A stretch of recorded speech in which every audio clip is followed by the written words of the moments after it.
Hanggang July 31 na lang ang ekstensyon ng renewal ng mga driver's license, conductor's license, student permit at rehistro ng mga sasakyan. Ito ang pinaalala ng Land Transportation Office o LTO matapos palawigin ng 3 buwan ang bisa ng mga naturang dokumento at ang hindi pagpapataw ng multa para sa late renewals. Ayon sa ahensya, hindi rin muna papatawan ng multa ang mga may expired na lisensya, permit at rehistro para sa late renewal hanggang sa nasabing petsa.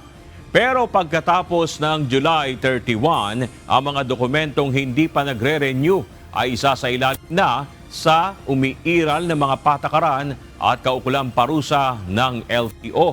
Pinapayuhan ng lahat ng mga motorista at may-ari ng sasakyan na agad nang magproseso ng renewal upang maiwasan ng abala at karagdagang gastos.